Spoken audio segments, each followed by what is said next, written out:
Dhe Autoriteti Kombëtar për Sigurinë Kibernetike u ka bërë thirrje qytetarëve të tregojnë kujdes ndaj mesazheve mashtruese që po qarkullojnë, të cilat paraqiten në mënyrë të rreme si njoftime nga policia rrugore për shkelje të pretenduara të qarkullimit dhe pagesa gjobash.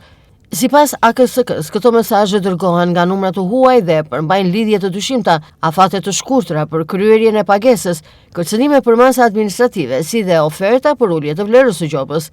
Qëllimi i tyre është të krijojnë ndjenjë urgjente dhe të nxisin qytetarët të klikojnë në lidhje të rreme ose të japin të dhëna personale dhe financiare.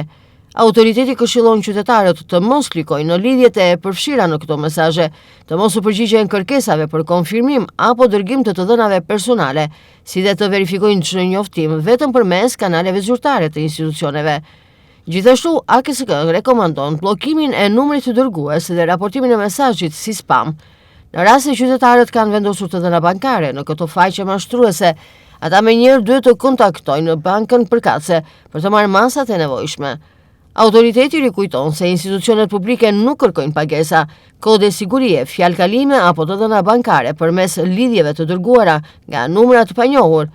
AKSK u bën ashtu apel qytetarëve të mos veprojnë nën presion dhe të verifikojnë çdo njoftim përpara se të klikojnë në një lidhje të panjohur.